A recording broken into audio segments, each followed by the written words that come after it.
Hi friends, welcome to మన Bommarillu. Upcoming రివ్యూలోకి వెళ్ళిపోదాం. శరత్ చంద్ర అపూర్వ గురించి అన్ని నిజాలు తెలుసుకొని అపూర్వని పోలీసులతో అరెస్ట్ చేయిస్తారు.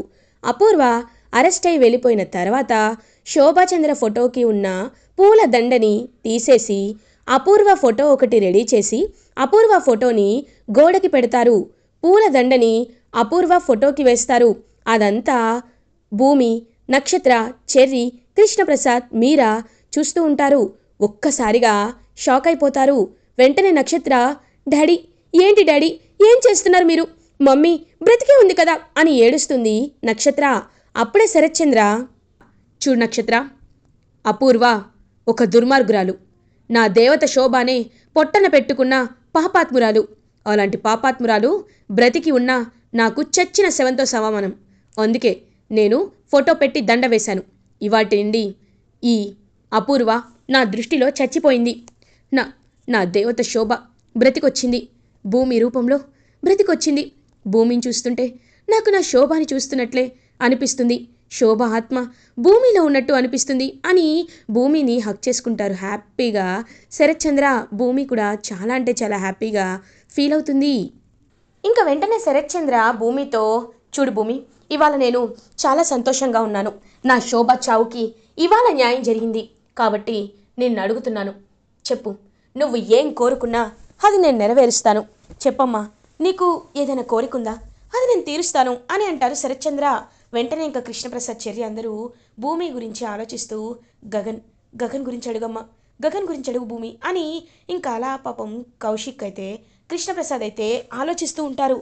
అప్పుడే భూమి ఆలోచనలో పడుతుంది. ఏంటి భూమి, ఏంటి ఆలోచిస్తున్నావు అని అడుగుతారు. నాన్న, మీరు నాకు మాట ఇస్తేనే నేను అడుగుతాను అని అంటుంది భూమి. అంటే నాపై నమ్మకం లేదా తల్లి అని అంటారు. అలాంటిదేమీ లేదు నాన్న, మీరు నాకు దేవుళ్ళు లాంటి వారు. మిమ్మల్ని కాకపోతే నేను ఎవరిని నమ్ముతాను? కానీ నాకు మాట ఇస్తే ఇంకాస్త ధైర్యంగా ఉంటుంది అని అంటుంది భూమి. సరే, మాటిస్తున్నాను, చెప్పు, నువ్వు ఏం కోరుకోవాలనుకుంటున్నావు అని అడుగుతారు. నాన్న, నాకు నాకు గగన్ బావ కావాలి అని అంటుంది భూమి. ఒక్కసారిగా శరత్చంద్ర భూమి చేతిలో నుండి చేయి తీసేస్తారు. భూమి, ఏం మాట్లాడుతున్నావు భూమి? నువ్వు ఆ గగన్ గాడు కావాలా నీకు? నీకు నీకెలా చెప్పాలి భూమి? వాడు ఒక స్వార్థపరుడు, వాడు ఒక మూర్ఖుడు, వాడు ఒక మోసగాడు. ఎందుకంటే నీ మెడలో ఆ రోజు ఫుల్గా డ్రింక్ చేసి తాళి కట్టేశాడు. ఆ విషయం నేను నిన్ను తీసుకువెళ్ళి చెప్పేంతవరకు వాడికి తెలీదు. సరే, దాని తర్వాత అయినా నిన్ను చక్కగా చూసుకున్నాడా అంటే అది లేదు. ఊరికే గెంటేయడం, మళ్ళీ పిలవడం, గెంటేయడం, పిలవడం, అంత ఊగిసలాడే మనస్తత్వం ఉన్నవాడికి నువ్వెందుకమ్మ వెనకాల పడ్డం? నువ్వు చిటికేస్తే నీకు ఎంతోమంది రాకుమారులు క్యూ కడతారు. అలాంటిది ఇంకా నువ్వు ఆ గగన్ గారినే ప్రేమిస్తున్నావా అని అడుగుతారు శరత్చంద్ర. నాన్న, నువ్వు చెప్పినట్టు ఎంతమంది రాకుమారులైనా నా కోసం క్యూ కట్టచ్చు. కానీ సీత గుండెల్లో కేవలం రాముడు మాత్రమే ఉంటారు. ఇంకెవ్వరికి చోటు లేదు, రాదు, ఉండదు. నాన్న, నిజం చెప్పమంటావా? ఒకవేళ గగన్ బావ నా జీవితానికి కరెక్ట్ కాకపోతే నా మెడలో దైవ సన్నిధిలో గగన్ బావ తాళెందుకు కడతాడు? మీకు ఒక విషయం చెప్పనా? ఆ అపూర్వ కుట్ర వల్లే నేను గగన్ బావ దూరం అయ్యాం. ఇది ముమ్మాటికి నిజం. ఈ నిజాన్ని మీరు తెలుసుకోండి అనేసరికి మీరా, అవునన్నయ్యా, భూమి చెప్పింది నిజమే. ఎందుకంటే ఆ రోజు అపూర్వ వదిన ఇదంతా చేసింది అని చెప్పి ఆ రోజు వీడియో అసలు ఏం జరిగింది, శివ బిందుల పెళ్లిని ఆపడానికి భూమి వస్తే చేయడానికి వచ్చినట్టు అపూర్వ క్రియేట్ చేసిన వీడియోని గగన్కి చూపించడం అండ్ గగన్ అప్పుడు అపార్థం చేసుకోవడం, ఇదంతా తెలుసుకుంటారు శరత్చంద్ర. ఇంకా సైలెంట్గా ఉంటారు. నాన్న, నువ్వు అనుకున్నట్టు బావ చెడ్డవాడు కాదు. ఒక్కొక్కసారి ఆవేశంలో నిర్ణయాలు తీసుకుంటారు. కానీ నన్ను బావ కంటే మంచి భర్తగా చూసుకునేవాళ్ళు ఇంకెవరూ ఉండరు నాన్న అని భూమి అంటుంది. ఇంక వెంటనే, నీకు మాట ఇచ్చాను కదా, మాట ప్రకారం నిలబెట్టుకోవాలి. సరే, ఆ గగన్ గారిని నిన్ను కలపాలి అని అనుకున్నా మీ ఇద్దరికి డివోర్స్ అయిపోయింది కదా అని అంటారు. నాన్న, అంటే నేను చెప్తాను నాన్న, నా మనసులో ఎలా అయితే బావున్నారో బావ మనసులో కూడా నేనే ఉన్నాను. ఆ విషయం మీకు ఖచ్చితంగా తెలిసేలా నేను చేస్తానని చెప్పి భూమి శరత్చంద్రకి మాటిస్తుంది. ఇది ఇలా ఉండగా గగన్ పెళ్లి కొడుకులా రెడీ అయ్యి పెళ్లి మండపానికి రీచ్ అవుతారు. శారద మాత్రం కుమిలి కుమిలి ఏడుస్తూనే ఉంటుంది. ఇంకా పూరి హ్యాపీగా పెళ్లి మండపంలోకి అయితే వెళ్తుంది. సో అలా తార అండ్ ధ్రువ కూడా పెళ్ళికి వస్తారు. సో అందరూ ఎంతో హ్యాపీగా వచ్చేసరికి అప్పుడే ఇంకా శరత్చంద్ర భూమి చేపట్టుకొని ఆ పెళ్లి మండపానికి తీసుకొని వస్తారు. ఒక్కసారిగా తార షాక్ అయిపోతుంది. అంకుల్, ఏంటి మీరొచ్చారు అని అడుగుతారు. ఏమ్మా, పెళ్ళికి నేను రాకూడదా అని అడుగుతారు. అబ్బే, అలాంటిదేమీ లేదంకుల్, మీరు నాకు నాన్న లాంటివారు. మీరు బ్లెస్ చేస్తే నేను చాలా హ్యాపీగా ఉంటాను. రండి కూర్చోండి అని ఇంకా తార కూర్చోపెడుతుంది. అప్పుడే ధ్రువ, ఏంటమ్మా వీళ్ళొచ్చారేంటి అని అంటారు. ఏమో అన్నయ్య, నాకేం తెలుసు, కానీ గుర్తుంది కదా, గగన్ నా మెళ్ళలో తాళి కట్టక ముందే నువ్వు మాత్రం ధ్రువ పూరి మెళ్ళలో తాళి కట్టద్దు అని అంటారు. ఖచ్చితంగా అమ్మా, నువ్వు చెప్పావు కదా, అలాగే చేస్తానని చెప్పి ఇంకా అలా బయలుదేరుతారనమాట ధ్రువ. ఇంక పంతులు గారైతే, బాబు, ముందుగా అన్నా చెల్లెల పెళ్లిలో ముందు నీ పెళ్లి జరిగితేనే మీకు ఇంకా బాగా కలిసి వస్తుందని నీ జాతకంలో ఉంది బాబు, కాబట్టి నీవు ముందు పెళ్లి కూతురు మెలో తాళి కట్టు అని అంటారు. లేదు పంతులు గారు, నా చెల్లి పెళ్ళి నా పెళ్ళి రెండు ఒకేసారి జరగాలి, నేను ముందు తాళి కట్టలేని పంతులు గారు అని అంటాడు ధ్రువ. ఇంక వెంటనే భూమి ధ్రువ దగ్గరికి వస్తుంది. ఏంటి ధ్రువ గారు, అంటే మీరు ఇంకా భయపడుతున్నారా అని అడుగుతుంది. ఒక్కసారిగా ఇంకా షాక్లో ఉండిపోతాడు ధ్రువ.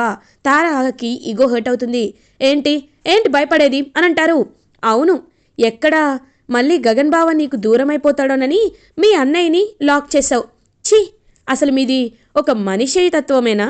నిజంగా పూరి అంటే మీకు ప్రేమ ఉందా లేదా, లేకపోతే కావాలని నటిస్తున్నారా? మీకు నిజంగా పూరి అంటే ప్రేమ ఉంటే ఇలా గంగిరెద్దులా నేను కడితేనే కడతాను అని అనరు, నిజంగా కడతారు అని అంటారు. ఇంక వెంటనే తారాకి ఈగో హర్ట్ అవుతుంది. ఏంటి ఏంటి ఎక్కువగా మాట్లాడుతున్నావు? మా అన్నయ్యకి పూరి అంటే ఇష్టమే, కానీ నా జీవితం కోసమే ఆలోచిస్తున్నాడు. నువ్వు అనుకున్నంత దుర్మార్గుడేమి మా అన్నయ్య కాదు. అన్నయ్య, నువ్వు తాళి కట్టన్నయ్య అని అంటారు. అమ్మ తారా అని అంటారు. వెంటనే, అంటే నేనంటే మీకు ఇష్టం లేదా అని అడుగుతుంది. అలా అని ఎందుకు అనుకుంటావమ్మా, నాకు నువ్వంటే అంటే చాలా ఇష్టం పూరి. నేను నీ మెల్లో తాళి కడతానని చెప్పి ఇంకా అలా తన మెల్లో అయితే తాళి కడతాడు. ఇంకా అలా అందరూ అక్షింతలేసి ఆశీర్వదిస్తారు. అప్పుడే కరెక్ట్గా గగనేమో ఇంకా చాలా అంటే చాలా హ్యాపీగా ఫీల్ అవుతారు. తారా, ఇప్పుడు చూడు, నీ కళ్ళ ముందే గగన్ గారు కూడా ఖచ్చితంగా నా మెల్లో తాళి కడతారు. ఇంకా అలా గగన్ అయితే తాళి బొట్టు పట్టుకొని చూస్తూ ఉంటారు. వెంటనే అలా తారా మెల్లో తాళి కట్టబోతుంటే శరత్చంద్ర, ఒక్క నిమిషం అని అంటారు. ఏమైంది అంకుల్ అని అడుగుతుంది తారా. ఒక్క నిమిషం అమ్మా. గగన్, నేనిప్పుడు ఒక ఆడపిల్ల తండ్రిగా నీ ముందు ఒక విషయం అడుగుతున్నాను. నాకు నిజం చెప్పు, నిజం మాత్రమే చెప్పు. నువ్వు మీ అమ్మంటే నీకు ఇష్టం, ప్రాణం, సర్వస్వం, లోకమని అంటావు కదా, కాబట్టి నాకు నిజం మాత్రమే తెలియాలి. దేవుడి సాక్షిగా, ఈ పచ్చని పందిరి సాక్షిగా, నీ అమ్మ శారదా సాక్షిగా చెప్పు. నువ్వు మనస్ఫూర్తిగా తారా మెల్లో తాళి కడుతున్నావా? భూమిని నిజంగానే నువ్వు కేవలం అవసరం కోసం మాత్రమే ప్రేమించావా? ఆస్తి కోసం మాత్రమే పెళ్లి చేసుకోవాలనుకున్నావా? ఎందుకంటే అపూర్వ నీ గురించి నాకు అదే చెప్పింది. నువ్వు ఒక మోసగాడివని, స్వార్థపరుడివని, నువ్వు కేవలం ఆస్తి కోసమే భూమిని పెళ్లి చేసుకున్నావని నాకు చెప్పింది. కానీ ఇన్ని రోజులు ఎవరి మాటలైతే నేను విన్నానో అదే ఒక మోసగత్తే అని నిన్నటి వల్ల నాకు తెలిసింది. అపూర్వ ఇప్పుడు నా దృష్టిలో చచ్చింది. కాబట్టే నేను నా కూతురు మాటల్ని నమ్మాలి అనుకుంటున్నాను. మీ అమ్మపై ఒట్టేసి చెప్పు, భూమి అంటే నీకు నిజంగా ఇంకా నీ మనసులో ఇష్టం లేదా? ఇష్టం ఉంటే ఎందుకు ఈ పెళ్లి చేసుకుంటున్నావు అని అడుగుతారు. వెంటనే ఇంకా గగన్ అలా శరత్చంద్ర చేతులు పట్టుకుంటారు. చూడండి శరత్చంద్ర గారు, మా అమ్మపై ఒట్టేసి చెప్తున్నాను, ఈ పచ్చని పందిరిపై ఒట్టేసి చెప్తున్నాను, నా గుండెల్లో భూమి తప్ప ఎవరూ లేరు. కానీ నేను ఎందుకు భూమిని పెళ్లి చేసుకోవాలి ఎందుకు ఆ తారని పెళ్లి చేసుకోవాలనుకున్నానంటే నా చెల్లెలు పూరి కోసం. పూరికి ఇప్పటికే ఆల్రెడీ ఒకసారి పీటలపై పెళ్ళి ఆగిపోయింది. అపూర్వ వల్లే నేను భూమిని అపార్థం చేసుకోవాల్సి వచ్చింది. కానీ ఆ రోజు స్టేజ్ పైన మీరిద్దరూ కలిసి ఉన్న ఆ బంధాన్ని చూసి నా గుండె పులికించిపోయింది. నేను ఎలాగో భూమిని అంత బాగా చూసుకోలేను. భూమి మీ దగ్గర ఉంటే మహారాణిలా ఉంటుందని మీరు చెప్పినప్పుడు నాకు నిజంగా చాలా హ్యాపీగా అనిపించింది. భూమి దగ్గర నేను ఉండి మిమ్మల్ని తనకి దూరంగా ఉండమని చెప్పే కంటే భూమినే హ్యాపీగా మీ దగ్గర ఉంటూ మీ మహారాణి పెంపకంలో ఉంటే తను నేను లేకపోయినా మెల్లమెల్లగా మర్చిపోతుంది అని నేను ఇదంతా చేశాను. అంతేకాని భూమిపై ప్రేమ లేక కాదు అని అంటారు. ఇంకా వెంటనే అలా గగన్ వైపు చూస్తూ ఉంటారు శరత్చంద్ర. చూడు, నీకు నాకు శత్రుత్వం ఉండొచ్చు, కానీ ఒకటి మాత్రం నిజం, నా కూతురు ఏది అడిగితే అది ఇవ్వాలి అని నేను గట్టిగా ఫిక్స్ అయిపోయాను. నా కూతురు నిన్ను అడిగింది కాబట్టి నాకు నచ్చకపోయినా నిన్ను ఇంటి అల్లుడుగా ఒప్పుకోవాలనుకుంటున్నాను. భూమి నీ భార్య, భూమిని నువ్వు ప్రశాంతంగా పెళ్లి చేసుకోవాలి అని అంటారు. ఒక్కసారిగా తారా, ఏంటి అంకుల్, ఏం జరుగుతుంది ఇక్కడ? నేను సైలెంట్గా ఉన్నానని ఏది పడితే అది ఒప్పుకుంటాను అనుకుంటున్నారా? అయినా గగన్కి భూమికి డివోర్స్ అయిపోయింది. వాళ్ళిద్దరిని కలపమని మీరు ఎలా చెప్తారు? ఎలా చెప్తారు అని అడిగేసరికి వెంటనే భూమి, ఒక ఇద్దరి మనసులో ఎప్పటికీ విడిపోకూడదని బలమైన బంధం ఉన్నప్పుడు డివోర్స్ అనేది అడ్డు రాదు. ఒకవేళ లీగల్గా నీకు డివోర్సే అడ్డు వస్తే గగన్ బావ నన్ను మళ్ళీ పెళ్లి చేసుకుంటాడు అని అంటుంది భూమి. ఒక్కసారిగా తారా షాక్ అయిపోతుంది. ధృవ ఏమో, బావగారు ఇది పద్ధతి కాదు. నేను మీ చెల్లెల్ని పెళ్లి చేసుకున్నప్పుడు మీరు కూడా నా చెల్లెల్ని పెళ్లి చేసుకోవాలి. కానీ మీరు పెళ్లి చేసుకోకుండా ఇలా మోసం చేయడం కరెక్ట్ కాదు. నేను పోలీస్ స్టేషన్కి వెళ్తానని అంటారు. వెంటనే శరత్చంద్ర, చూడు ధృవ, నీ విషయంలో ఏం జరిగిందో నేను అర్థం చేసుకోగలను. కానీ ఒక ఆడపిల్ల తను నోరు తెరిచి నేను గగన్తో తప్ప ఎవరితో ఉండలేను అనింది. బలవంతంగా అతనితో డివోర్స్ పేపర్స్పై సైన్ చేయించుకున్నారు. అలాంటప్పుడు ఎలా ఎలా మీ పెళ్ళి చెల్లుతుంది? చూడండి, ఇప్పుడు చెప్తున్నాను, తారాకి మంచి సంబంధం చూసే బాధ్యత నాది అని అంటారు శరత్చంద్ర. వెంటనే ఇంకా తారా నాకేమీ అక్కర్లేదని చెప్పి అలా ఇంకా ఏడుస్తూ ఉంటే అప్పుడే కరెక్ట్గా గగన్ అయితే 3 ముళ్ళ బంధాన్ని మళ్ళీ మొదలు పెడతాడు గగన్ భూమితో. భూమి అందరి ముందు ఒకప్పుడు ఎలా వాళ్ళ పెళ్లి చాలా సీక్రెట్గా జరిగిందో, బట్ ఇప్పుడు మాత్రం అందరి సమక్షంలో, బంధుమిత్రుల సమక్షంలో అంగరంగ వైభవంగా భూమి మెడలో తాళి కడతాడు మరొకసారి గగన్. ఇంకా భూమి ఆ తాళిని చూసుకొని మురిసిపోతూ ఉంటుంది. అలా ఇంకా ఎంతో హ్యాపీగా శరత్చంద్ర కూడా వాళ్ళిద్దరిని దీవిస్తాడు. ఇంకా అలా శరత్చంద్ర, భూమి, గగన్ అందరూ హ్యాపీగా ఉంటుంటే అదంతా చూసి వెళ్ళిపోతుందన్నమాట. వెంటనే తార వెళ్ళి రూమ్కి డోర్ లాక్ చేసుకుంటుంది. ఇంకా శారద కూడా ఎంతో హ్యాపీగా అలా భూమి గగన్పై అక్షింతలు వేస్తుంది. పూరి అదంతా చూసి ఏమీ మాట్లాడకుండా సైలెంట్గా ఉండిపోతుంది. ఇంకా అలా పూరిని తన ఇంటికైతే తీసుకువెళ్తాడనమాట ధృవ గారు, మా అన్నయ్య చేసిన దానికి నేను క్షమాపణ అడుగుతున్నా. ఏయ్, నా చెల్లెల్ని నేను మహారాణిలా చూసుకున్నాను, కానీ నా చెల్లెల్నే నీ అన్నయ్య మోసం చేశాడు. అలాంటిది నేను నీ మెళ్ళో తాళి కట్టినా నిన్ను బాగా చూసుకుంటానని ఎలా అనుకుంటున్నావు? అంత సీన్ లేదు. ఇవాటి నుండి నువ్వు ఈ ఇంటి పని మనిషివి. ఇంట్లో పనులన్నీ చేయాలి, మాకు సేవలు చేయాలి. ఒక్క మాటైనా ఎదురు సమాధానం చెప్పావో నేను ఏం చేస్తానో నాకే తెలీదు. మీ అన్నయ్య పరువు పోయినట్టు డివోర్స్ పేపర్స్ నీ ముఖంపై కొడతాను. కాబట్టి ఇవాటి నుండి జాగ్రత్తగా ఉండు అని చెప్పి చాలా గట్టిగా ఇంకా పూరిని పని మనిషిని చేస్తాడు ధృవ. ఇది ఇలా ఉండగా గగన్ భూమిని ఎత్తుకొని తన ఇంటికైతే తీసుకొని వస్తారు. శరత్చంద్ర కూడా పాపం భూమికి ఒరిజినల్గా అప్పగింతలైతే ఇస్తారనమాట. రే గగన్, నా భూమిని కళ్ళ నుండి కన్నీళ్ళు రాకుండా చూసుకో. వచ్చాయో ఏం చేస్తానో నాకే తెలియదు. భూమి, నువ్వు మాత్రం వాడు చెప్పిందల్లా వినొద్దు. నీకు నచ్చిందే చెయ్యి. నీ కళ కోసం నువ్వు ఎంతకైనా వెళ్ళని చెప్పి పాపం అలా ఎంతో హ్యాపీగా శరత్చంద్ర హక్ చేసుకొని భూమికి అప్పగింతలు ఇస్తారు. అదంతా చూస్తూ నక్షత్ర, ఈ భూమి భరతనాట్యం మా అమ్మని జైల్లో పెట్టించింది. హొందగాడు గగన్ బావ భర్తగా అయ్యాడు, కానీ నాకు ఈ చెర్రీగాడు. ఒకవైపు అమ్మ అరెస్ట్ అయింది. ఛీ, అమ్మ పగని ఇప్పుడు నేను తీర్చుకోవాలి. మమ్మీని ఖచ్చితంగా బయటికి తెప్పించుకొని అప్పుడు వీళ్ళ సంగతి చూస్తాను.